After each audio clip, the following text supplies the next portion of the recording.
They missed the point on that score because, of course, the issue is really the motivation of what was going on rather than the tool. They've also missed the point, as it were, by also looking at, sort of, we must look at social media as a point rather than looking at the many referrals and the many times authorities could have intervened to stop him along the way. And the most extraordinary thing is that all of this is, in a sense, not easy to understand. I mean, this was not the government in charge at the time. It would have been quite easy for the Prime Minister to have made a decision to say, look, we messed up, the authorities messed up, it wasn't on my watch, I'll promise to do better. I'm puzzled why he hasn't taken that track at all and instead gone down this extraordinary rabbit hole of trying to pretend these things aren't happening and that actually it's all Amazon's fault.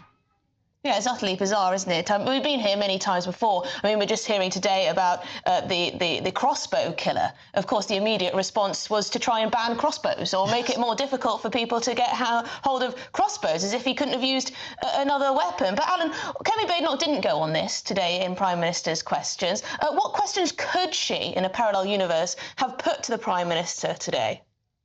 Well, she could have easily have put, the question you posed earlier. I said, Tom just said it. Why didn't you reveal the information you revealed in October, in August, and stop the riots, essentially? But look, the riots were caused by, people, there were bad people out there who were determined to cause violence. But the proximate reason for them firing up was because of this lack of information being provided about the case.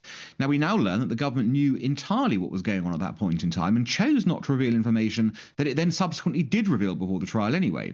That was the point of, again, an inflection point that could have been pressed on the Prime Minister and asked why you decided not to do that. You've made the argument that, contempt of court, etc., or, you're going to prejudice the trial. Fine. We understand that. And there are sort of ways around that, we think, as well. But let's focus on the very basic stuff. You knew things about Al-Qaeda training manuals. You knew he was watching beheading videos. You knew that he had, sort of an interest in all these activities and was talking about ricin back in August, within days of the crime itself. Why didn't you reveal that? Because had that come out, I think that would have acted to diffuse a lot of the pressure that was out there, where people felt there was a real cover-up going on. It turns out they were right. There was a cover-up going on.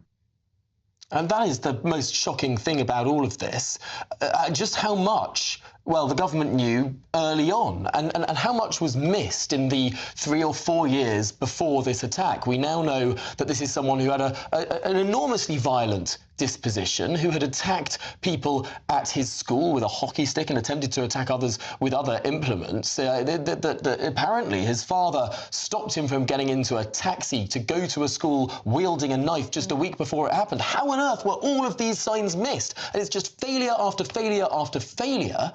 And we just see today politicians wanting to talk about anything else. But also, is expanding the definition of terrorism the answer either, Alan? Because there seems to be a lot of disagreement on that point.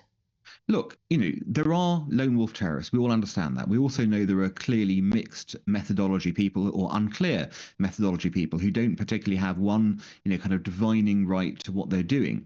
But for something to be terrorism, essentially it has to have a political intent behind it. A message has to come out. It's quite unclear that this guy ended up, sort of conveying any message. We don't know what message he was trying to convey here. So to call it terrorism per se, and say that's the answer, we must highlight it as terrorism. How actually would that have stopped anything previously from happening? He was referred to the terrorism program, and they said he didn't meet the criteria. I mean, arguably he wouldn't have met the criteria had you called it terrorism what he did either. It wouldn't have really met a criteria that could have acted in this way. What was clearly wrong was that there was an evidence of a violent person out there who had, sort of exhibited tendencies that he would cause violence and be happy to do it, and he wasn't picked up by anyone. That's the obvious point here. It's a really simple one. It goes back to what is going on in these programs that we don't have a sense of what bar you have to climb to actually be arrested for something or to be looked after. And by the way, you mentioned his parents. I mean, I credit his father for stopping him the week beforehand, but did his parents not think about this and go,